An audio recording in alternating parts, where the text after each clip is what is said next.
friends! I'm back. Kumusta? How are you all? How's the new year?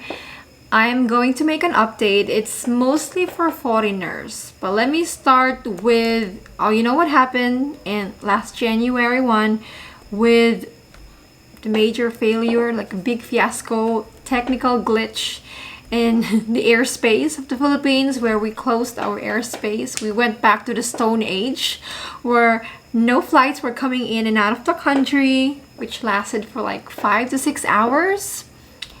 Thousands of people were stranded at the airport. They spent their New Year's Day stranded at an airport. But full operations resumed same day about 4 p.m. But there was a lot of confusion due to rescheduling. The cancellations and delays even lasted until Thursday, like 5 days or 4 days later. The Civil Aviation Authority claims that what happened wasn't a cyber attack, but it was a technical glitch and outdated equipment. They said it would take billions of pesos to upgrade that equipment. I mean, right now, they're really just pointing fingers. Oh, it was the past administration's fault. No, it was the one before that.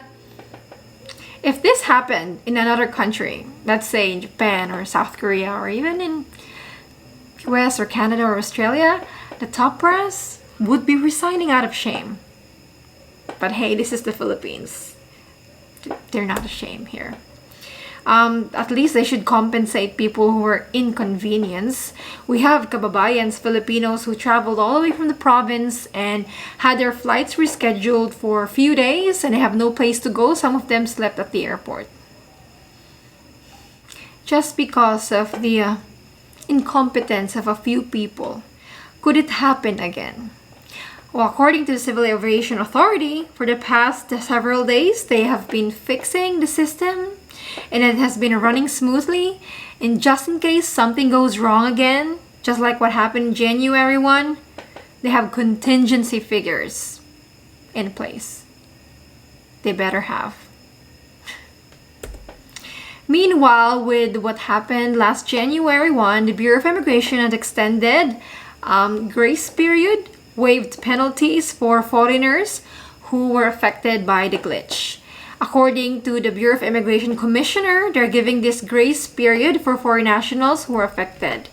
If you guys had your visa expired or lapsed, or if your exit clearance expired during the period until January 12, you may rebook your flight without any added penalties from the immigration. So as long as you can show proof that you were supposed to leave on that day, you can show a confirmed ticket that's dated on January 1 and then your boarding pass for that day. Until January 12, you won't have to pay or penalties for the expiration of your ECC. Moving on, I mentioned earlier, exit clearance. Some of you may ask again. Balikbayans, if you're covered by balikbayan privilege and you have stayed for less than 18 months, you don't need an exit clearance. Same with foreign tourists. As long as you have stayed for less than 6 months, you also don't need exit clearance. Exit clearance is only for those holding an ACRI card and other categories. I'll just put them on the screen. It's 2023. It means that the immigration wants to see your faces again. Annual report, it's nothing new. For this year, appointment is not needed. The Bureau of Immigration started it last January 1 and it will last until March 1. So you have 60 days to present yourself physically in person to the immigration. So this annual reporting is required for all foreign nationals holding an ACR or an Alien Certificate of Registration I-card, except for temporary visitors. So foreign tourists, those who avail the balikbayan privilege, SRRB holders, dual Filipino citizens, you don't need to do annual report. Now for those who need to do it, they would have to go to Robinson's Place, Manila, or in SM Mall of Asia if they're in the area. However, if there are other parts of the country, they can just visit a Bureau of Immigration office or satellite field office. They are scattered throughout the country. This is a list of district offices and satellite offices that cater annual reporting. What you need to bring for your annual report is basically your passport, your original I-card, and 310 pesos. Now, depending on where you are reporting, as you know, in the Philippines, the rules are not always the same. Aside from your passport, your ACR I-card, and then 310 pesos, you also need to bring your last year's, if you have a last year receipt, photocopy your ACR I-card, front and back, photocopy of your passport's bio page, photocopy of your latest entry permit or stamp. If you have renewed your passport and your entry stamp was in your old passport, then bring your old passport. They don't have these things listed on the website, but I found that they are required in some offices. Aside from those documents, you might also want to register to eservices.immigration.gov.ph so that you may get your QR code. Basically, just answering questions there like your full name, your passport, your ACR I-card number, your address, and upon successful registration, you will be issued a QR code like this. While there are certain groups of people who are exempted from being physically present to do their annual reporting, who are they? These are foreigners who are exempted from personal appearance. Children below 14 years old, the parents have to do their annual reporting then.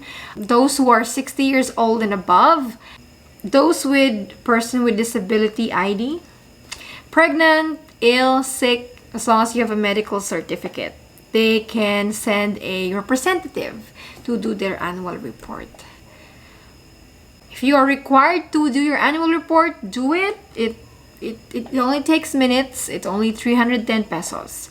If you fail to do your annual report, you may face administrative fines or other penalties. Fines and penalties. How much are we talking about, Jennifer? Like 1,000 a month? 3,000? 5,000? Nah. It's just 200 pesos a month. It's 200 pesos per month if you miss the annual report, but in no case shall the fine exceed 2,000 pesos per year of delay. Okay. And if you have a valid I-card and you're not exempted from this annual report and you are outside the country, you may still make your report within 30 days after returning to the country as long as your re-entry permits are still valid. Let me share the experience of Peter, who did his annual report recently. Last year, we had to make an appointment online. Now, you don't have to do this anymore. You still have to go to the same page, the e-service website, for a QR code. And then turn up and then they act immediately. So, no appointment first. Go into eservice.gov.ph. You get your QR code. You print it out. And then photocopies of your passport, ACR I-card, last year's payment, visa stamp. Then you show up and you have to fill in a piece of paper, the information they already have. Pay 300 pesos, and that's it. For him, it took 9 minutes. The line may be long right now because it just started. You can do it in February. As long as you don't wait until deadline. Because deadline, there will be plenty of people. March 1. Don't do it last minute. So this is all I can share for the update today. It's mostly about foreigners now. It's immigration. Our next update will talk about travel restriction. Will there be a travel restriction soon? And will pre-departure testing requirement be reinstated even for the vaccinated travelers with what's going on in China? I'll talk about that in our next update. So thank you so much for tuning in with me. If you have anything to share, information, please comment down below. And I'll see you with another update. Safe travels you all and God bless.